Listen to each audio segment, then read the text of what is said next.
के कई सौ फीट नीचे मौजूद श्री कृष्ण की द्वारका में एक अजीब सा पत्थर का बॉक्स छिपा है, जिसके अंदर है एक हथियार, ब्रह्मांड का सबसे शक्तिशाली वेपन, जिसे हम जानते हैं श्री कृष्ण के हाथ में धारण सुदर्शन चक्र के नाम से। और माना जाता है कि श्री कृष्ण ने धरती लोक को छोड़ने के बाद ये द्वारका में ही कहीं छिपा दिया था, जो आज द्वारका के साथ समुद्र की गहराइयों में कहीं दबा है। एक विशाल सभा, हजारों राजा, शिशुपाल की आवाज सभा में गूंज रही थी, गालियां, अपमान और चिल्लाहटें, और सबको सुनते हुए श्री कृष्ण बस मुस्कुरा रहे थे। 99 गलतियों तक श्री कृष्ण शांत रहे, कुछ नहीं कहा। मगर जैसे ही शिशुपाल ने अपनी 100वीं गलती की, कृष्ण ने बस सिर उठाया और कहा, बस बहुत हुआ। जिसके बाद तुरंत सभा में एक तेज रोशनी उठी। एक गोल तेज चमकदार चक्र तेजी से शिशुपाल की ओर बढ़ा और फिर बस एक हल्की सी आवाज निकली, जिसके अगले ही पल शिशुपाल का सिर धड़ से अलग होकर जमीन पर पड़ा था। ये था सुदर्शन चक्र। कृष्ण के मन में जैसी भावना उठती थी, वैसा ही काम करता था ये चक्र, बिना चूके बिना रुके,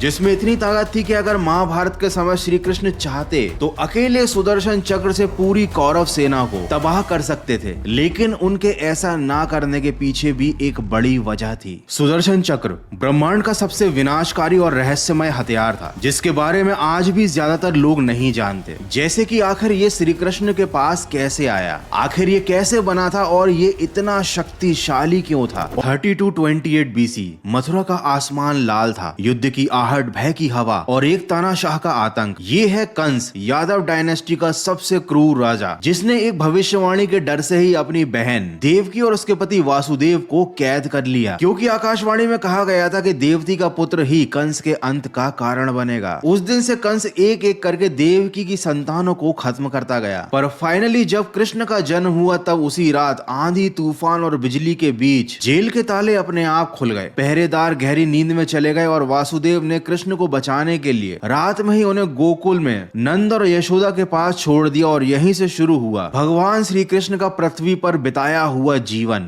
जिसे उन्होंने हर पल अपनी शक्ति से लेकर समझबूझ के साथ बस धर्म की स्थापना के लिए समर्पित किया। जी हाँ, कृष्ण कोई देवता नहीं थे, बल्कि वे खुद परम शक्ति विष्णु के अवतार थे, जिनमें ऐसी अलौकिक शक्तियां थी कि वे खुद ब्रह्मांड के नियमों को बदल सकते थे। और उनके पास थे ऐसे हथियार जो सूरज को भी अंधकार में ढक सकते थे। फॉर एग्जाम्पल, महाभारत में जब युद्ध का 14वां दिन था, तब अर्जुन ने यह शपथ ली थी कि अगर सूर्यास्त से पहले उन्होंने जयद्रथ को नहीं मारा तो वो अग्नि में कूद जाएंगे। और कौरवों के लिए अर्जुन की ये शपथ एक मौका थी, क्योंकि ये बात बहुत अच्छे से जानते थे कि अर्जुन के रहते इस युद्ध में पांडवों को हराना लगभग नामुमकिन है। और इस शपथ के बाद उन्होंने, मतलब कौरवों ने, जी जान लगा दी कि कैसे भी करके बस सूर्यास्त होने से पहले तक जयद्रथ को अर्जुन से बचाते हुए छिपा कर रखना है, जिसमें कौरव कामयाब भी हुए, क्योंकि 14वें दिन का सूर्यास्त हो चुका था। आसमान पूरी तरह से अंधेरे में ढक चुका था और अर्जुन अपने वचन को पूरा ना कर पाने की वजह से निराश होकर बैठे थे। और अब इस हार के बाद अपने वचन के अनुसार अग्नि में भस्म होने के लिए भी तैयार थे। ये स्थिति को देखकर छिपा हुआ जयद्रथ बाहर आ गया और अर्जुन पर हंसने लगा। ये नजारा देखकर कौरव भी काफी खुश थे, क्योंकि अब उनकी सबसे बड़ी परेशानी अर्जुन रास्ते से हटने वाली थी। लेकिन तभी कुछ अजीब सा होता है। अचानक पूरे आसमान में दोबारा सूरज की चमक निकलने लगती है और कुछ ही समय में सूरज वापस आसमान में था। ये कमाल था सुदर्शन चक्र का,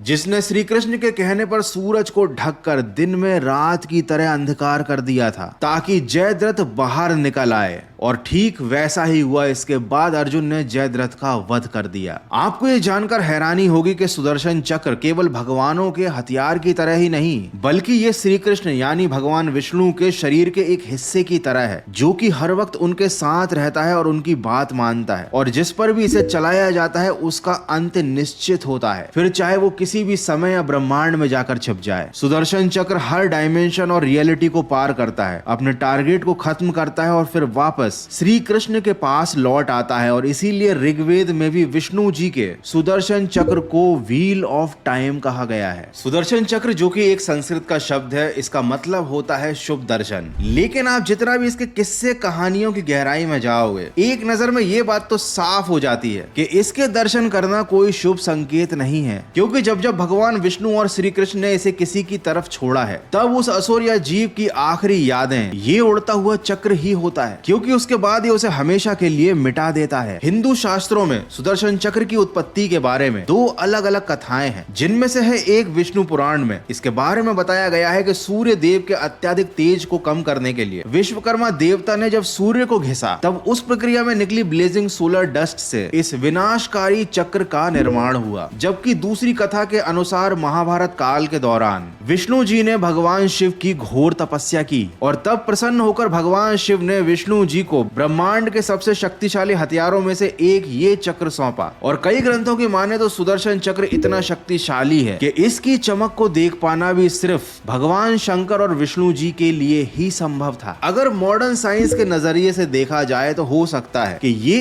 एक जायरोस्कोपिक वेपन था, एक ऐसा स्पिनिंग डिस्क जो अपनी ही रोटेशन से मैसिव काइनेटिक एनर्जी जनरेट करता था और इसके अंदर था विष्णु की चेतना का एक अंश। कई थ्योरीज तो ये भी कहती हैं कि ये वेपन एक मिनी वर्म होल को खोलकर खुद को टेलीपोर्ट भी कर सकता था, एक जगह से दूसरी जगह बिना समय गंवाए। या फिर ये क्वांटम इंटेंगलमेंट से विष्णु की कॉन्शियसनेस से जुड़ा हुआ था, जहां विष्णु की सोच जाती थी वहीं ये चक्र पहुंच जाता था। कृष्ण को महाभारत के समय कई बार अपमानित किया गया, दुश्मनों के द्वारा उन्हें गुस्सा दिलाने की कोशिशें की गई और यहाँ तक कि पांडवों के द्वारा भी सुदर्शन चक्र को उनके फायदे के लिए चलाने के लिए कई बार कहा गया, लेकिन श्री कृष्ण ने ऐसा कभी किया नहीं। उन्होंने कभी भी बिना सोचे समझे या गुस्से में इसका इस्तेमाल नहीं किया, क्योंकि श्री कृष्ण बहुत अच्छे से जानते थे कि इस सुदर्शन चक्र को चलाने का मतलब है एक ऐसी तबाही लाना जिसमें सामने वाले का बचना नामुमकिन है। ये एक ऐसा अस्त्र था जो केवल तभी एक्टिवेट होता था जब सारा संतुलन बिगड़ चुका होता है। ठीक वैसे ही जब कृष्ण ने शिशुपाल की 100वीं अपमान वाली गलती सुनी और उसके बाद उस पर सुदर्शन चक्र चलाया, क्योंकि वो जानते थे कि अब उसके पापों के साथ साथ उसके जीवन का घड़ा भी भर चुका है। अब सवाल यह है कि ऐसा क्या था इस अस्त्र में जो इसे इतना ज्यादा खास बना देता है। सुदर्शन चक्र को कई बार एक मेटालिक डिस्क के रूप में दर्शाया जाता है, जिसके किनारे पर 108 शार्प ब्लेड्स होते हैं। ये 108 नंबर हिंदू धर्म में काफी ज्यादा पवित्र माना जाता है। आपने सुना भी होगा कि भजन या कीर्तन में कई बार 108 बार जाप किए जाते हैं और मंत्र पढ़े जाते हैं। सुदर्शन चक्र के बारे में लिखा है कि जब ये हवा में घूमता है तो इसकी गति इतनी तेज होती है,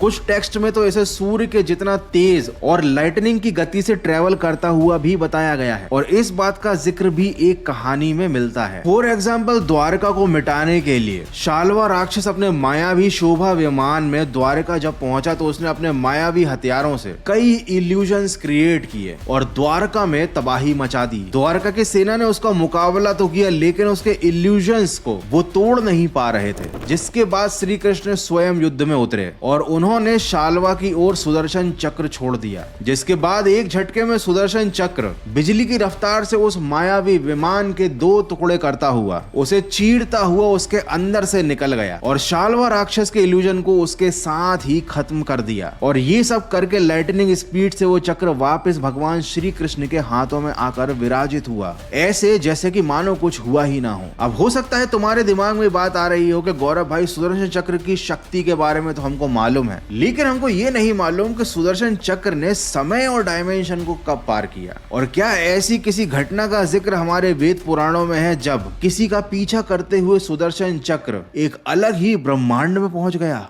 ये हैं दुर्वासा ऋषि, जो अपने क्रोध के लिए जाने जाते हैं। क्रोध में आकर उन्होंने एक दिन बिना वजह और बिना किसी चेतावनी के श्री कृष्ण के भक्त अम्बरीश को श्राप दे दिया। जब कृष्ण को इस बात का पता चला तो वे स्वयं तो नहीं आए, लेकिन उन्होंने भेजा सुदर्शन चक्र को। इस चक्र ने सबसे पहले दुर्वासा ऋषि के मंत्रों और माया के द्वारा बनाए गए राक्षस को भस्म किया, लेकिन ये करने के बाद भी वह चक्र रुका नहीं। वह दुर्वासा ऋषि के पीछे लग गया। अपने प्राणों की रक्षा के लिए दुर्वासा ऋषि अलग अलग जगह भागे। उन्होंने अलग अलग लोकों की यात्राएं की, पृथ्वी से लेकर ब्रह्मलोक और फिर शिवलोक तक वो गए। अलग अलग डायमेंशंस के अलग अलग ब्रह्मांड में उन्होंने सबसे शरण मांगी, लेकिन किसी के पास भी वो शक्ति नहीं थी जो सुदर्शन चक्र को रोक सके। ये चक्र किसी मिसाइल की तरह उनके पीछे लगा हुआ था। वो जहां भी जाते वो वहां पहुंच जाता। एक तेज, अदृश्य और अनस्टॉपेबल काल। आखिरकार दुर्वासा ऋषि को वापस अम्बरीश के पास लौटना पड़ा और उससे माफी मांगनी पड़ी। तब जाकर सुदर्शन चक्र रुका और शांत हुआ। और इसीलिए इस बारे में बताया जाता है कि सुदर्शन चक्र समय, काल और ब्रह्मांड से भी परे है। सुदर्शन चक्र की शक्तियों और विनाश की इन कहानियों को सुनकर आपके दिमाग में एक सवाल जरूर आ रहा होगा कि इतना शक्तिशाली हथियार जब भगवान श्री कृष्ण धरती पर छोड़कर चले गए थे तो वो अभी कहां पर मौजूद है? आखिर इस शक्तिशाली वेपन का क्या हुआ? यहाँ से कहानी दो अलग एक्सप्लेनेशंस की तरफ जाती है, जिसमें पहला एक्सप्लेनेशन है हमारे धार्मिक टेक्स्ट का, जिनके अनुसार ये कहा जाता है कि जब श्री कृष्ण के पैरों में बाण लगा और उन्होंने अपना शरीर त्याग कर वैकुंठ में प्रस्थान किया, तब उनका ये शक्तिशाली चक्र भी उन्हीं के साथ वैकुंठ चला गया था। लेकिन कुछ जगहों पर यह बात मेंशन की जाती है कि हमारे ग्रंथों में ऐसा इसलिए बताया गया था ताकि इस शक्तिशाली हथियार की ताकत के लालच में आकर मनुष्य उसे खोजने की कोशिशें ना करें और ये किसी गलत हाथों में ना पड़ जाए। यानी इस थ्योरी के मुताबिक श्री कृष्ण के पृथ्वी लोक को छोड़ने के बाद भी उनका ये चक्र यहीं रह गया था। और शायद इस बात में भी काफी हद तक सच्चाई है कि समुद्र में द्वारिका के अंदर किसी रिमेन में ये आज भी छुपा हो। लेकिन चूंकि हिंदू टेक्स्ट में इस बात को साफ साफ बताया गया है कि सुदर्शन चक्र को होल्ड करने की शक्ति ब्रह्मांड में केवल दो लोगों के पास है, भगवान विष्णु और भगवान शंकर। उसके अलावा ना कोई इस चक्र को चला सकता है, ना कोई इसे होल्ड कर सकता है और ना ही इसकी शक्ति को, इसके तेज को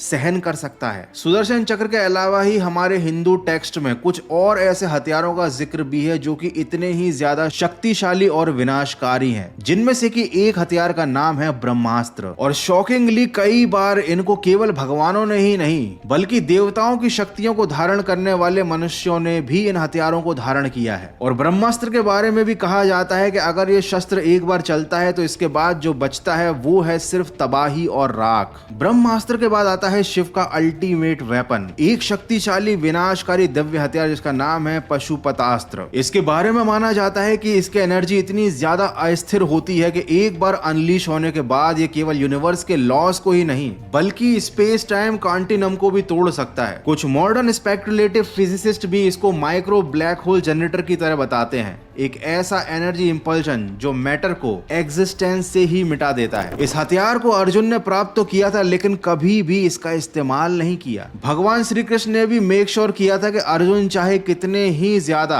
गुस्से में क्यों ना हो, लेकिन उसके मन में कभी भी इस हथियार को चलाने का विचार नहीं आना चाहिए। वैसे जब भी मैं भगवान श्री कृष्ण के बारे में पढ़ता हूँ तो मेरे मन में एक ख्याल जरूर आता है कि हम जिस कृष्ण को अपनी सभी इमेजिनेशन में एक मुस्कुराते चेहरे के रूप में देखते हैं, असल में उन्होंने इंसानी रूप में क्या कुछ नहीं झेला है। वो बचपन से जवानी तक अपने माँ और पिता से दूर रहे, उनके भाइयों को जन्म के बाद ही मार दिया गया, उनके मामा के द्वारा भेजे गए राक्षसों से लड़ते हुए उन्होंने अपना पूरा बचपन बिता दिया और कर्मों और कर्तव्यों के बोझ में अपने प्यार श्री राधा जी को भी उन्हें अकेला छोड़ना पड़ा। द्वारका जैसा समृद्ध राज्य होने के बावजूद भी धर्म की रक्षा के लिए उन्हें दूसरों के युद्ध में भाग लेना पड़ा। ब्रह्मांड में सबसे ताकतवर होने के बावजूद भी उन्हें शिशुपाल के अपशब्दों को सुनना पड़ा। यहाँ तक कि महाभारत में एक पल में दुनिया को खत्म कर देने वाली शक्तियां होने के बावजूद धर्म के लिए और बराबरी बनाए रखने के लिए उन्हें एक योद्धा का सारथी बनना पड़ा और अंत में इस दुनिया को छोड़कर जाते हुए भी अपने हाथों से खड़े किए गए द्वारका राज्य को समुद्र में डूबते हुए देखना पड़ा। यही थे असली श्री कृष्ण। ये चीज हमें किसी और भगवान में नहीं दिखती, एक छवि जिसके कारण हम कृष्ण को भगवान होते हुए भी एक दोस्त, एक साथी और एक मार्गदर्शक के रूप में देखते हैं। वो आज के मॉडर्न जमाने में भी हम सभी के साथ रिलेवेंट है। आज सुदर्शन चक्र द्वारका नगरी में या किसी और लोक में छिपा हुआ है ये तो नहीं पता, लेकिन इतना जरूर मालूम है कि भगवान श्री कृष्ण का मार्गदर्शन उनके हर भक्त के साथ आज भी मौजूद है और वो आज भी धर्म की राह पर और सच्चाई की राह पर चलने वाले योद्धाओं के सारथी बने हुए हैं। तो आपके इस बारे में क्या विचार है मुझे कमेंट करके जरूर बताएं।